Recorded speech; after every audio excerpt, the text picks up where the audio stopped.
with RW Live 365. I am so excited. It is the first episode of Ruff Talk.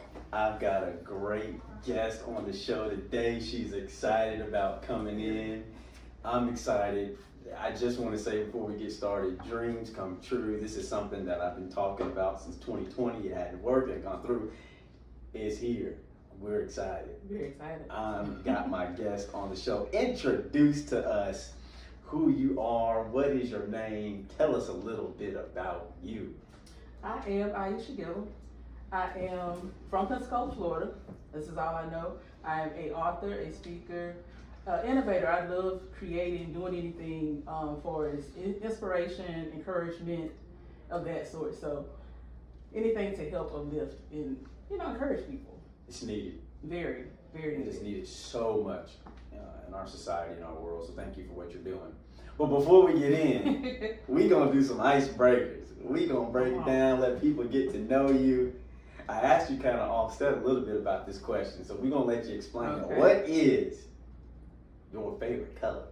Don't have a favorite color. I'm definitely the person that it goes with how I'm feeling, what mood I'm in, what I'm going through. So I never have had a favorite color. Right now I'm probably stuck on the color white. So right now most of the stuff I'm going to have white on. It's going to be white. Mm-hmm. She going to go white out. Okay, okay.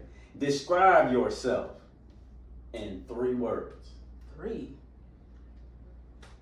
Now. Remember our technician, she had 3 of them. Can't use them. We ain't gonna use them, but hey, we could do it without her. She the bomb. I would definitely say bold, courageous, and inspirational.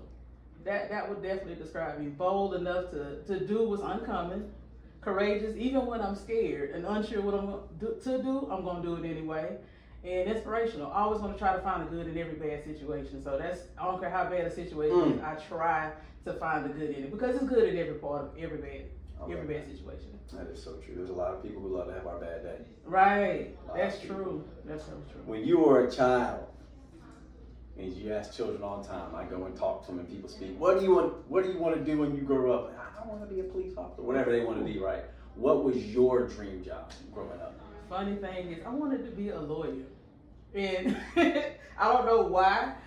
At that time, I wanted to be a lawyer and I wanted to have 4 kids. Those are the main things I said a lot of.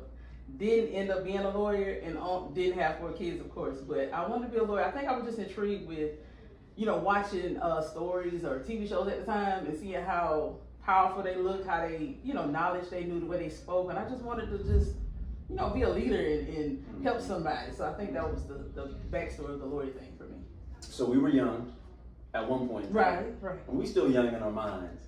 Absolutely. When you got up on a Saturday morning to get ready to watch a recess or whatever you was going to watch, what cereal was you digging into? What was your favorite cereal growing up?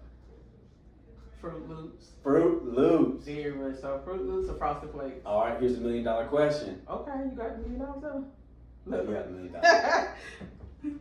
Big spoon or smaller spoon? You gotta have a big spoon. Okay. Got to. Gotta get all the cereal, the milk, everything. Okay. Yes. All right. Now, do you go back and get more cereal and more milk, or do you leave the milk and put the cereal on top and then get the milk in the bowl? I would definitely.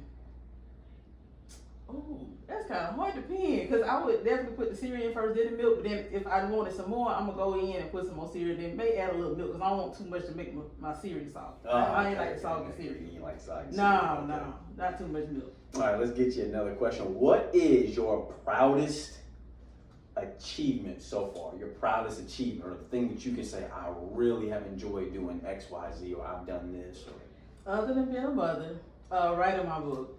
I knew since about 13 I was going to write a book and kind of shied away from it because I didn't want to tell my story.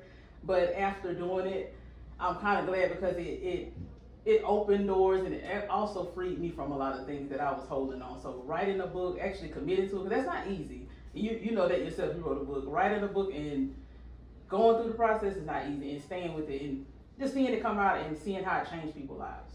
We'll talk a little bit about your book later, but where can people get your book? Where can they find it? give us a little bit of that information, and then later on we'll get a little bit more detail with it. Amazon, of course, Barnes and Nobles, and if you're local here, I do have some on hand, so they can inbox me to get them if they're local here in Pensacola. Find her. When she out and about, just track her down. Well, Give me one of them books you got there. Okay, good, very good. All right, so we gonna get to know you a little bit more. We gonna dive in. So tell us where you're from. Tell us who your mom and them church. Who your people? What you doing? Where are you from? The high school you go to, middle school. Tell us a little bit of your background. Ooh. I'm from here. I was born in Chicago, Illinois. Chi-town.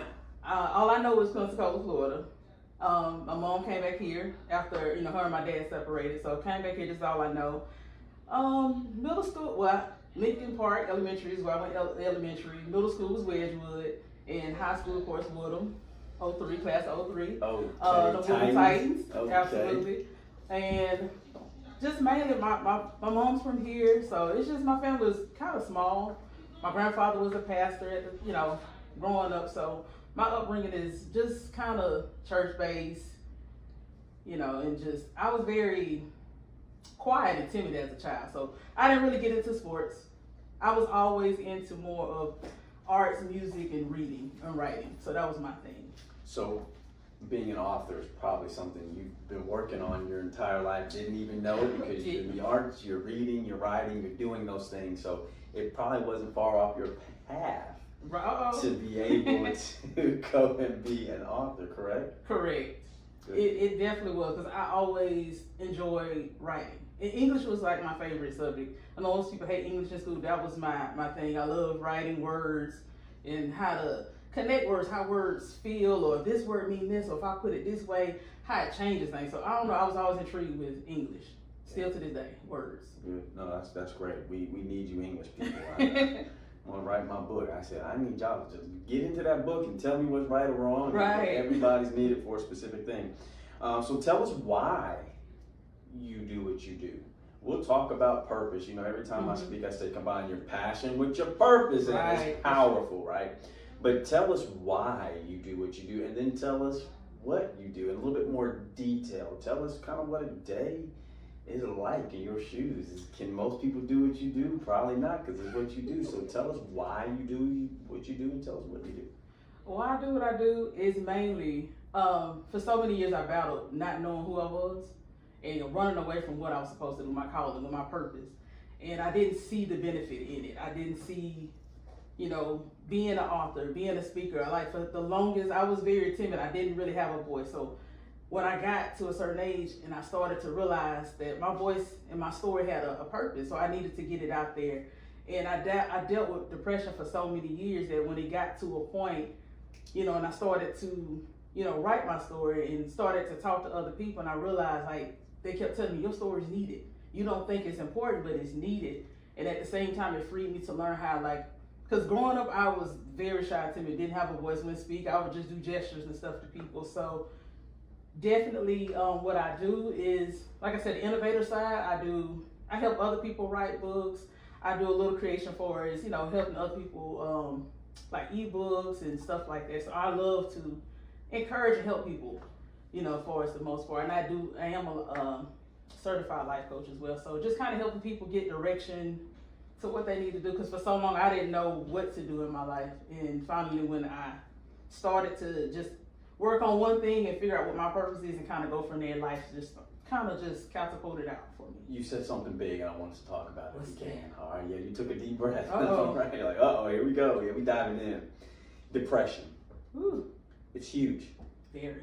A lot of people deal with it differently. Mm-hmm. A lot of people sweep things under the rug. A lot of people won't say what they really struggle with. And some people, as a life coach and as I speak, people don't know True. that it is depression. What have you found that has helped you get out of that depression? What have you found that's helped you help others? Is it easier for you because you've been through it to relate? You know how some people can say, well, why don't you do this? But you look at them like, you ain't never been through that. So how are you going to talk to me about something that you ain't never? So do you see that helps you a little bit? That you've been through some things that you can help people on that road of depression? Talk to us a little bit about that, because I think that's I think people need to hear that. Definitely for me, my depression was different. I was a highly functional one. So for me, I always would I would pick up multiple tasks, whether it be work here, pick up this job. So I wasn't the kind that just laid in the bed for days, dark room. So I just wanted to do so much I didn't deal with things, which that's not healthy either. So for me, I had to learn how to vocalize what I was feeling, because my thing was I like to avoid. I don't want to talk about what I'm going through, how I used to, let me rephrase that, how I used to interact. I didn't want to talk about what I went through. I didn't want to put a voice to it, didn't want to put a face. Resolution, didn't want to have to deal with it face to face. So for me, I wanted to help other people, not dealing with my mess. Like you said, put it under the rug. It ain't as you say, the pile is getting, bigger and bigger because I'm not dealing with it. I'm just sweeping more stuff under. So for me, definitely, it helps me see it in other people that may identify like myself that are highly functioning depression. So it helped me easy. So I try to learn now for myself, even when I catch myself kind of, because old habits are hard. I'm like, okay, you need to rest. You don't need to do all that. You're trying to avoid something. So I kind of learn, and I have to, be intentional, like rest. Don't do too much. What you running from? Just kind of, like you say, some people don't know. And sometimes I've learned myself just by talking to somebody else, and that's the other thing. Finding a person that I say trust. Because you can't go telling everything to everybody that I can kind of vocalize, and then I'll get the epiphany of okay, that's what the issue is. Because sometimes people don't need no advice, they just need to be heard. And that was my issue. You said something, and we'll take a break here after this next question, but you said something that was phenomenal. Not enough people talk, and not enough people listen. Right. I think a lot of people want to give their advice, which is great. I think at times it's needed. You have to get advice. I still go to my dad for advice. I think advice is good. But I think being able to just stop. I was talking to an attorney the other day, and he said not enough people listen, and not enough people ask the right questions. So did you have a problem with having people listen to you when you battle depression? Because I think you said something great. I think of depression as I'm in a dark room, I'm quiet, covers over my head, I just don't want to do anything. But you said you were functioning. Did you have someone that you could talk to at the time? How did you get over that hump to be able to talk to somebody, to know that you had the depression or that you needed to get over it, to get some extra help? Oh, the person I would say, other than God, is my mom. But at the time when it was really dark, I was an avoiding person. I didn't want to talk about it. And I didn't know how to vocalize what I was going through. It kind of stems from, which I know we get through later, my past. I didn't know how to put the pain to words, So for me, I avoided. So even at times I would try to talk to my mom about some things, then I would shy away, like, no, I don't want to deal with it. And now I avoided, because I didn't want to deal with it. And I thought at the same time, if I started talking about some of this stuff, like, I'm going to just crumble. Like, how I'm going to overcome and come back. Oh, that's great. That's very good. We're going to take a quick break. I'm enjoying it. I'm writing down notes, and I got questions I want to ask. I got things we going to get all up in your business. No, I'm just kidding. Because it helps so many people, and I've learned that so many young people, so many adults don't have someone they can relate to. And when they see someone who's been through it and is successful, highly successful at it, I think that helps out tremendously. So we're gonna take some things down. We're gonna give you a break, let you reconnect. We're gonna let a little music play, and then we'll come back. Hold tight. We're gonna be back. I cannot wait to get back in here with Ms. Gilliam and get a little bit more talking about it. We'll be right back.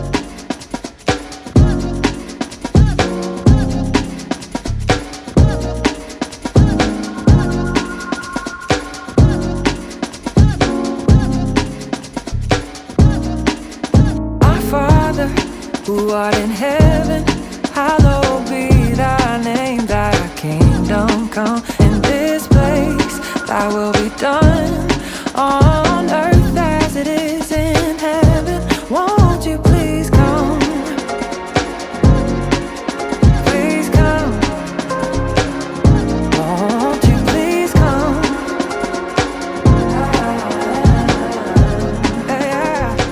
And we say having a good chat, haven't we? We're going to divulge a little bit into the book. I've got some chapters pulled up here, so we're going to get into it. I want to go first into The Muted Child, chapter 2. As a former educator, teacher, coach, sometimes you would see kids that just didn't want to speak out in class, didn't want to participate, and sometimes you could take it as defiance. You just didn't know, or they're not paying attention, they're not listening, they don't have confidence. Like, I got to be able to reach this child. So I want to hear from you as someone who's overcome it. What in chapter 2 were you meaning when you said muted child? Muted child. Definitely. It started 4. So just to briefly just talk about a story from my book. At 4, my mom was in a traumatic car accident. So for 1 full year, I didn't talk. And that put me, it was 1 full year. I would only do like gestures and blinkers. I wouldn't talk. So it was traumatic seeing her car. So from that, I lost my voice for like a year. And just to briefly talk, so after that, for 1 full year, so about 5, I started talking again. The whole while my mom's telling me like, Ieisha, you're gonna talk again. So she's the one that actually inspired me to write. You know, she at the time, you know, I'm 4 or 5, I'm not really making sense. She said, whatever it is in your mind, draw it out, whatever it is. And she just kept affirming me like, you're gonna talk, you're gonna get over this. And it was just seeing her banged up in the car. It was just, so it's muted me. And then from that, sexual abuse happened. So that's another thing that happened that made me just go into this shell where I didn't talk. So I lost my voice from traumatic events that happened to me. So I just did never, and that kind of goes to why I was saying I was quiet, but I got overlooked because I showed up in class. Academically, I was an A/B student. I didn't cause trouble, but I wouldn't talk. So teachers would call on me and, you know, I would be shy and scared, or I would just cry my way out of stuff, or I would just, you know, do gestures and so forth. But it came from not knowing how to talk about it. Yeah. And at the time, you know, growing up, you know, it wasn't like now we have therapists and like you had a guidance counselor in school, but different things, traumatic events weren't really talked about back then. So back then, everything was just kind of like you keep it to yourself, don't talk about it. So muted child, it got overlooked a lot, and most people didn't know to look to get me help because I showed up academically. I didn't cause no trouble with my mom. It's just so, it's so interesting to hear you say you were a functional depressing person. Like that's, I don't know that I've ever heard anyone say it. I mean, I've heard it before, but to hear someone kind of go into it, and you were really good at it because you were good academically. I mean, you weren't struggling, so you probably didn't fit the criteria of someone going through. What would you say to someone, and you can relate, that's had a traumatic experience that's causing them to lose their voice, and you've had a chance for a whole year, didn't talk. No. You found your voice. What would you say to somebody, or how would you encourage someone to be able to get through that difficult time? Find someone to talk to, even if it's your parent, a teacher, a friend. And it's kind of hard when you're that young because you really don't know who to trust or who to say it to. So, and even I tell people now, because a lady asked me recently, I had spoke at an event, and she was like, how do I say it to my kids? Because she asked me, did I, you know, talk to my daughter about it? I said, just sometimes if you can't say it, write it out, text it. Now we have cell phones, so we got more ways of getting things out. So sometimes I've been like that in the past where I couldn't vocalize it out my mouth. Let me write it out. Let me send a text to get it out, or email of some sort. So try to find one person, you know, which is kind of hard. Just get it out some kind of way. That's big. Being able to communicate is huge. Yes. As a communicator, it's weird for me. It's different for me when people can't communicate because I over communicate. Right. I was a basketball coach. I was a point guard. When you're a point guard, you got to know everybody's position. You got to be the coach on the court. You got to demand this. My dad was a pastor. Wow. So you're speaking, you're doing this. So when people have a hard time communicating, it's hard for me sometimes to relate and understand. But you've got to be able to have what I call empathy. True. I've never been through it, but I'm gonna help you work through it. You said something I thought was really interesting, and I know you get it as a life coach. How is it sometimes that young people or people feel more comfortable talking to you than they do their family members, or the people that are closest to them, or the ones who they should be able to rely on? I have found that sometimes it's just because it's like bias. There's no connection to that other person, so you don't feel like you're gonna be judged. So I think it's easier sometimes to say it to somebody you don't really know, because sometimes saying it to a family or a friend, you're worried about what they're gonna say. Yeah. Are they gonna treat me different? Yeah. How they looking at me now? Because that's a lot of things why I didn't say anything to people for so long, because most of my family are big communicators. So I was the oddball. I was the quiet one, the shy one. Everybody else in my family was athletic. I was the odd one. So I'm like, where this come from? But it was just trauma that made me just clam up in life. So to most of my family, they looking at me like, she don't talk. what's wrong with her? So luckily for my mom, she was the one that just kept being there. Even teachers at times were like, they thought something was wrong with me. So I had to go through, get tested, and they was like, no, she's fine. Even the teacher, I remember one time had to come to my house because I wouldn't talk to her. And my mom was like, Ieisha talk. She's like, just come to the house and stand outside the door. She came. As soon as I got home, I'm talking to her, hey mom, tell her how my day was. And the teacher was like, she comes, to the door. She's like, oh my God, Ieisha talk. She's like, I told you, she just, and I would definitely say most of the time, kids that sometimes don't talk or muted, they don't feel comfortable. It's not that they don't trust you, it's just if your trust has been broken or violated, it's kind of hard to trust anybody. Yeah. So sometimes it takes time for a person to kind of build, break that wall down. Trust takes time. Yes.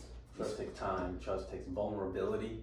Yes. Which being vulnerable is not fun. No. Because I've been hurt before. So I got to protect myself. It's fight or flight. I got to protect. I can't go out. And I always tell people, listen, I want to be that person for you. But I understand it takes time. Right. And so I'm so proud of you for being able to overcome that. And I need you. And you already know you gotta be a voice for the voiceless. You do. You gotta keep, you personally, you gotta keep talking to those girls. You gotta keep talking to those young boys who don't have anyone to talk to, who've been through traumatic experiences, whose family members don't believe them.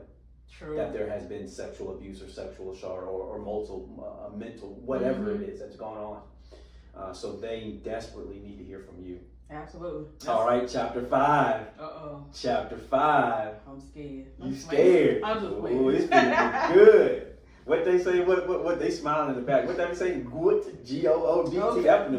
Good. Ooh. Okay. Daddy issues. Ooh, daddy issues. You ready?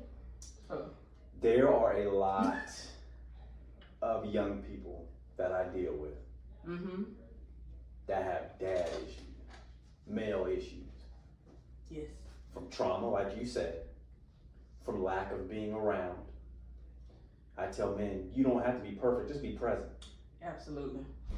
Daddy issues, chapter 5. Talk to us about what you meant. Talk to us kind of how that was, and break down that tough stuff for we need it. This is a good one. Daddy issues.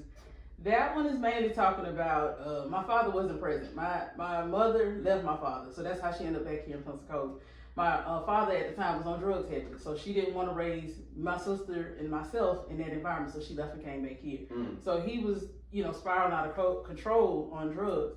So from that, he was never around. Now, later in life, he recently passed away in November of last year, but, we made amends the last 2 years of his life. But before he wasn't present, I never had the talks that fathers give you, the love or affirm me as a daughter, what I needed to know, or don't date this kind of guy.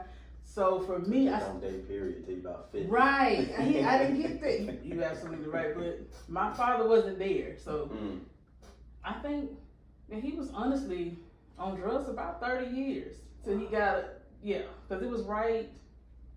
I'm lying. So about 36. He was on it a long time, baby.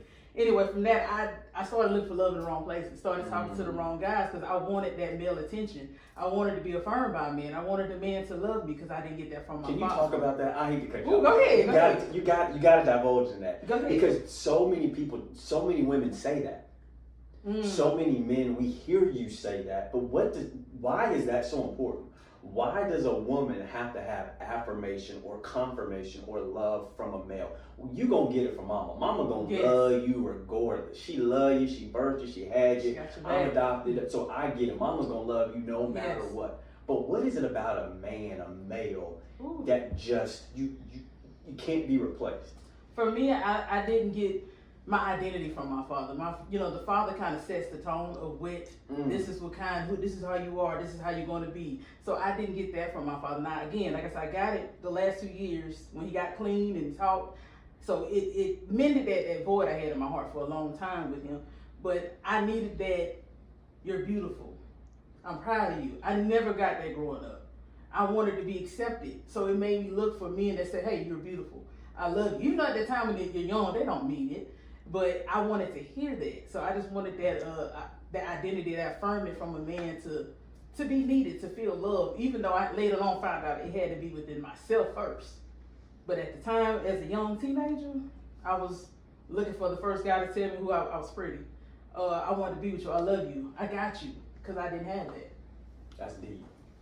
Yes, it's very deep. Whenever I would coach and teach, some of the kids would call me dad.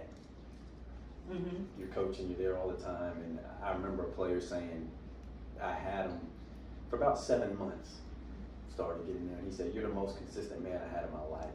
Oh. 7 months?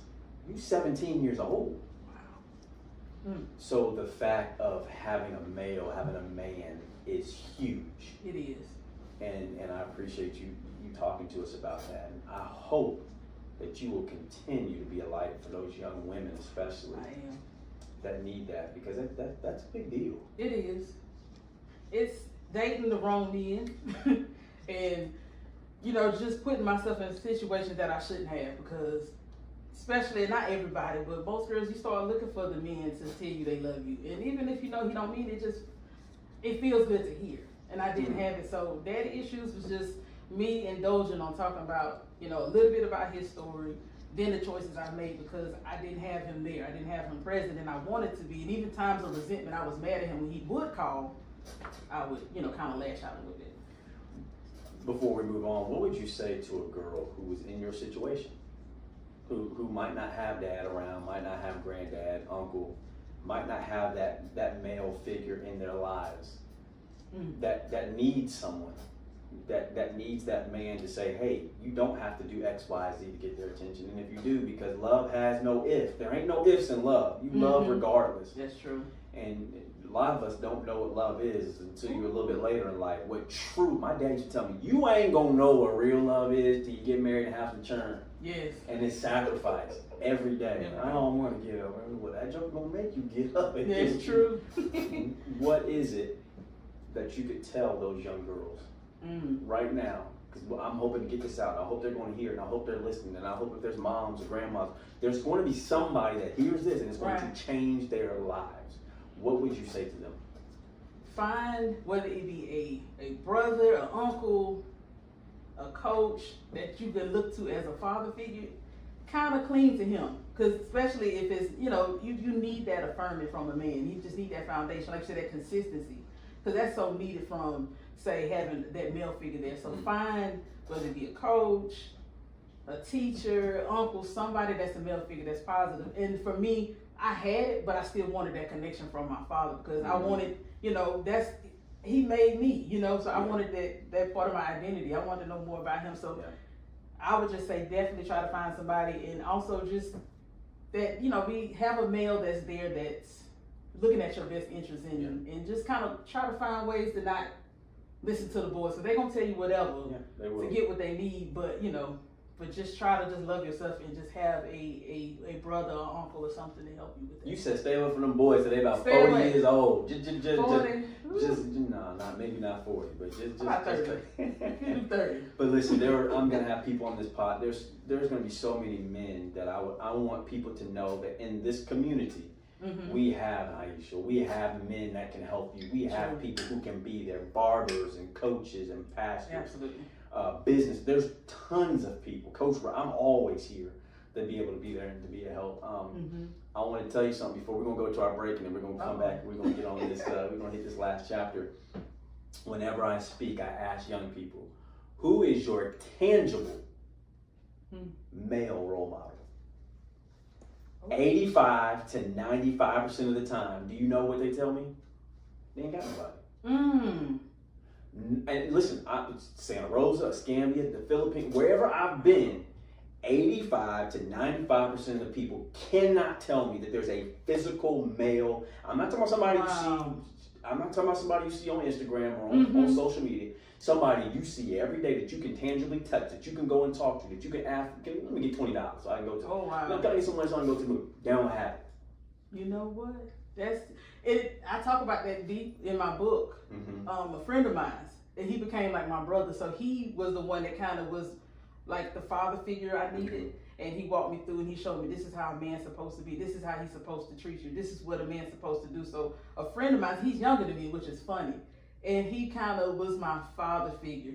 So it's funny you say that. So it took, and I met him when we was working, and I used to be so mean to him. Because he was talkative, and I wasn't talkative. So I was like, stop talking to me. And put you on a podcast right now talking. Look I know, it is fun. Isn't that crazy? He helped me get out of my own way. Good. So it's funny you say that, and I didn't have it till I was probably in my late 20s. Wow. When I met him. Wow. What would life have been like a little bit differently had you met him a little bit? And we can't live life like that. You can say a lot of ifs, but I'm so thankful for that young man who stepped up in your life and became that person. Oh, this is good. It is. We coming back. We're going to go to a little break. We got through 2 chapters already in your book. We're going to go to the 3rd. And we tell them again how they can get in contact with you, because we want to make sure there's going to be somebody who's listening who needs this encouragement today. How can they get in contact with you? I'm on Facebook, Ieisha Gilliam, or I am Ieisha is my other, like my business page. Instagram, Ieisha_Gilliam. I think them the only 2 I'm on right now. Right now that I can think of. Okay. That I'm on the most of. So those 2 places you can find me. Good. Love it. This is Ruff Talk on RWR Live 365, the first episode. I'm so jacked. Hey, look, my wife told me, she said, don't get on that microphone yelling and screaming. We don't want to hear you out loud. So the whole time, you see me got my hands down. I see it. I'm trying to contain the excitement, but I'm just telling you. It's the first one. And listen, because it was a vision and it was something that I could see, and I just want to help people. And I want people to know that there are people in our community, in this world, who really do want to help you and are not asking anything in return. So we got to stop talking. Let's get on this break.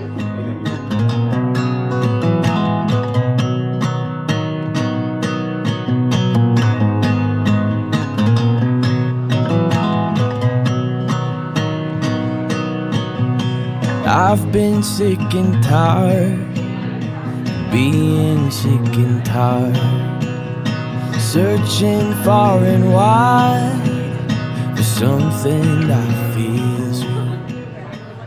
I work during the day for nothing here my health. And I don't know if you can see, but we got like the social on so many listen, I feel like it's been a phenomenal time.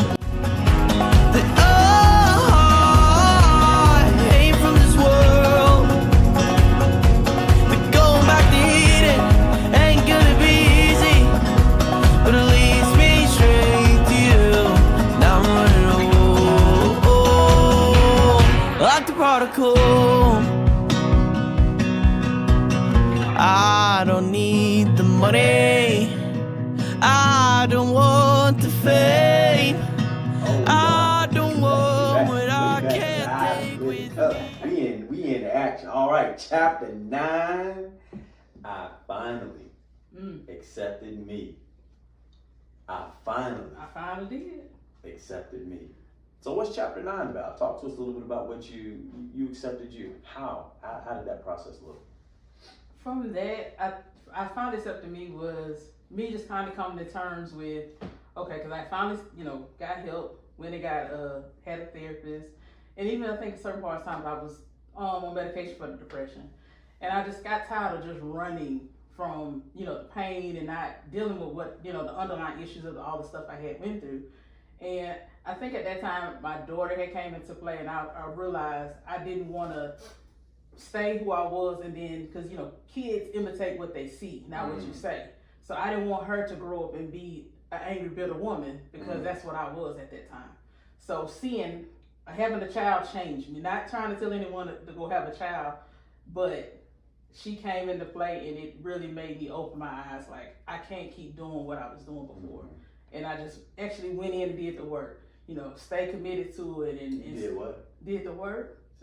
Stay committed, did the work. My ears went out. You did. I did that work. You did the work. Yeah, what they had a football do work sport? You had to do work, which most people don't want to do, and it's hard. And then that's the thing about it. When you start doing the work, it looks easy at the end, but people don't talk about the times you're crying or you want to quit.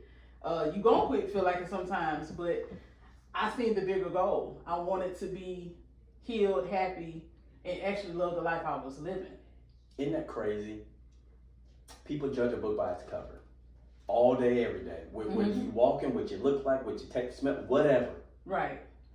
I would not know you've been through what you've been through by looking at you. At all. I hid it for so many years. So thank you for going through that process, because you're going to change somebody's life. Some girl is going to say, I can be her. I see her.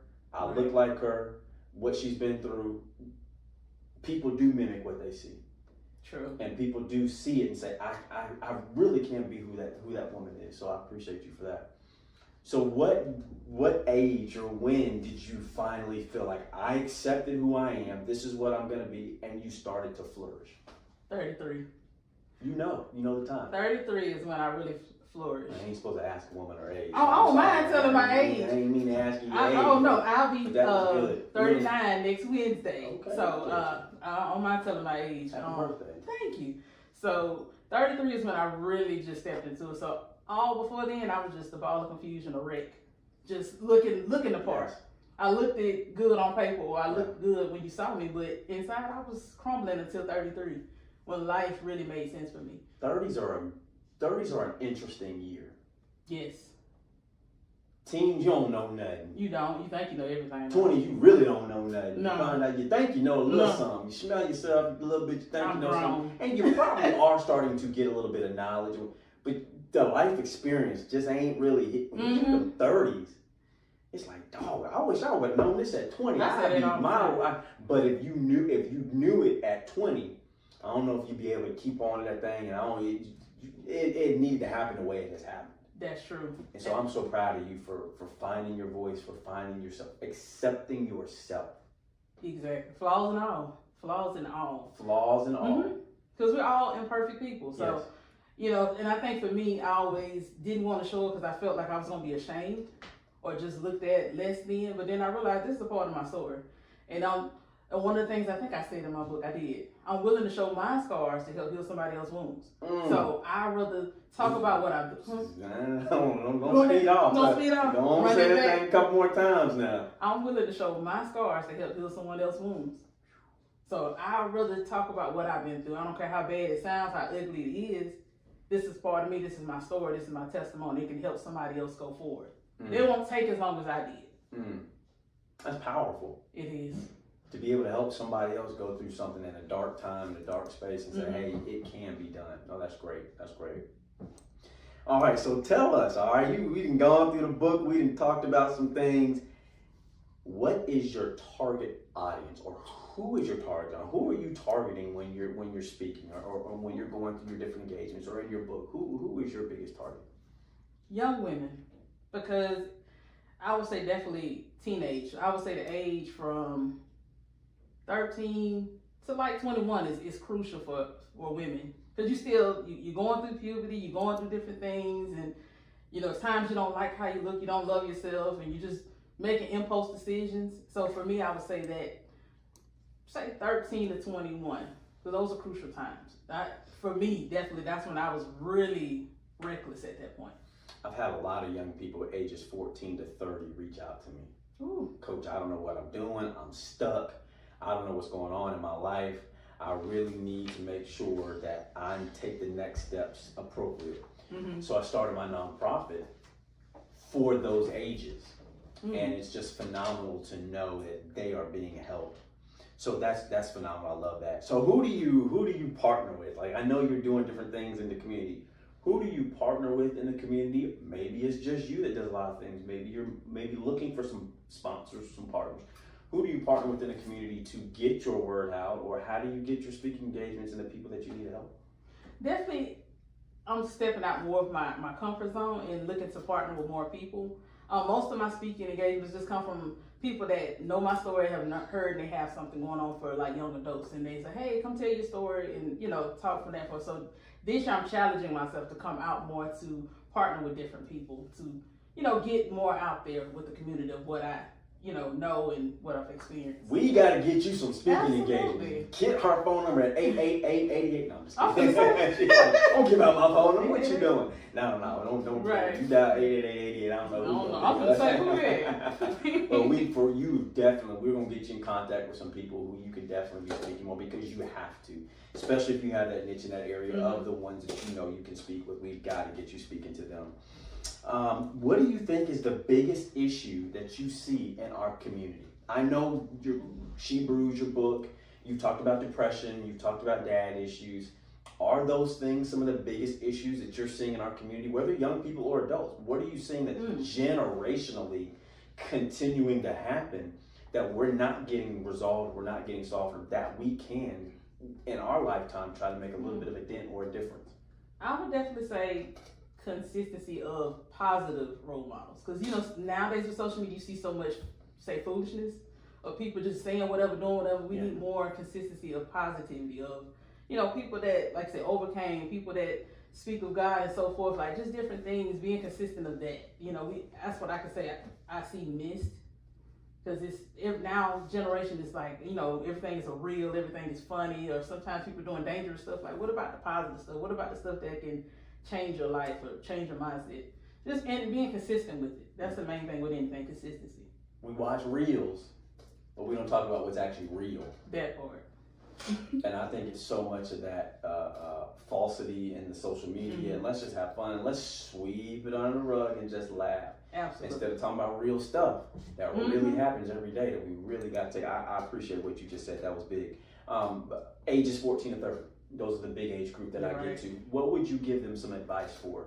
I know some people say that's a big age gap, but it's crazy because those who are younger look up to those who are older. True. And those who are older want to give back to those younger ones and say, hey man, I'm 30 years old and I still ain't figured this thing out. If you get it at 14, you can be dynamic and you can be powerful. What would you say to people in that age group or that age range that I'm able to deal with that could potentially help them? Oh, definitely. I believe everybody needs a licensed therapist at some point in time. Because a lot of times we take advice from our family. There's nothing wrong with it, but sometimes they don't tell you the full truth or give you a non-biased answer. Sometimes they don't be as honest as they should, or they guard things. Or so I would say, get somebody that don't have attachment to you. Get some help. Talk to somebody. It's normal. It's okay. And if you got to take medication for a little bit, that's fine too. You know, it's just I believe everybody needs a therapist because sometimes I've done things in the past before I got one. I'm like, I wish I hadn't done that, or just had a conversation with somebody, or did something because I was angry. And just talking to somebody else to help you. So that's what I would definitely do. Get some therapy. And just find somebody, if you don't want to do that route, find somebody that you can trust, that one person be accountable with. And journal it out, because I have wrote some things I'm glad I didn't say to people. Get a journal, burn it if you have to, but some things we don't need to say. I used to have a basketball trash can when I was teaching. And whenever kids would get upset, I have them write it down, what you want to say. And then what you think they had to do, ball that thing up, do your move, and shoot that thing in there, and get rid of it. Because we're done with it. We ain't, some things you don't need to say. You ain't got to respond to everything. And that's maturity right there. It might come here.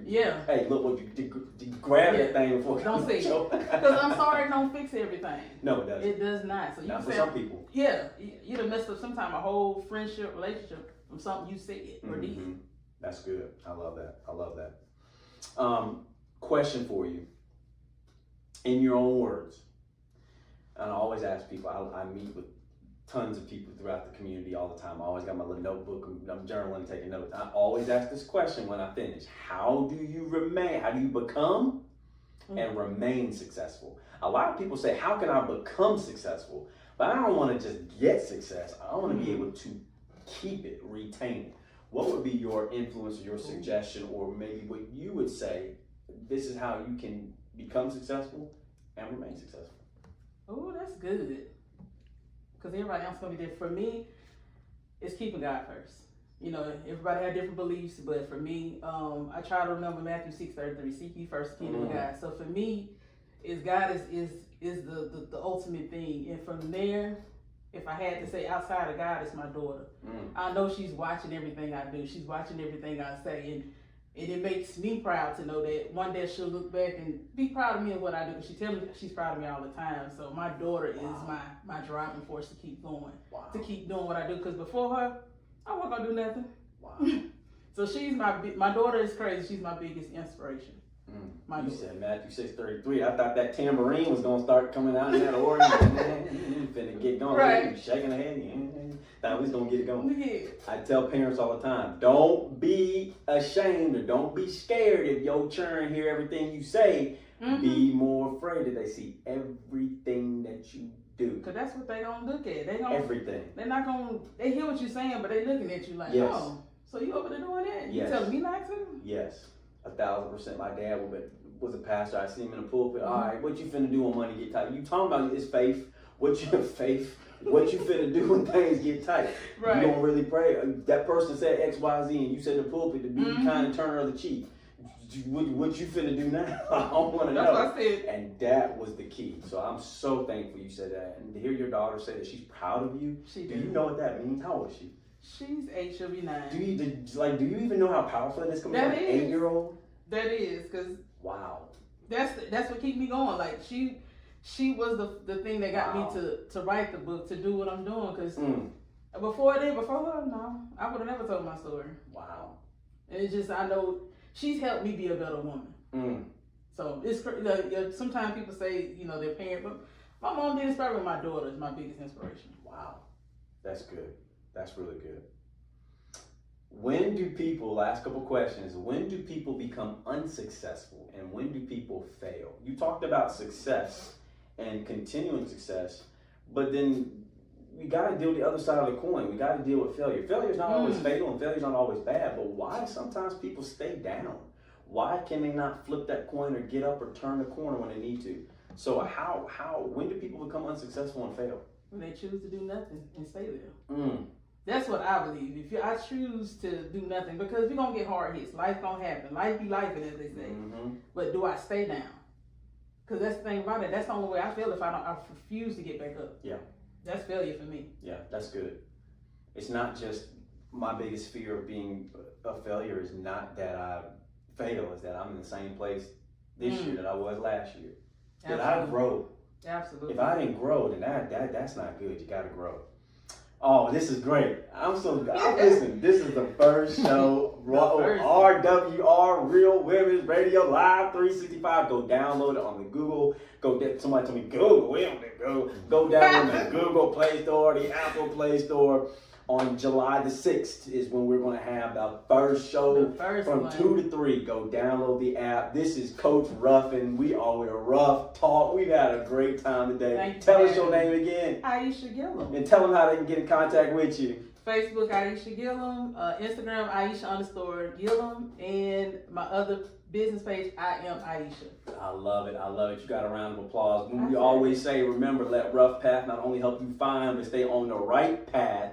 And then number 2, when you combine your passion with your purpose, is powerful. And we got to end it on that, because then I don't start talking and we don't want to talk anymore. I just thank you so much for coming on. Make sure you download that app. Make sure they go to it. Thank you so much.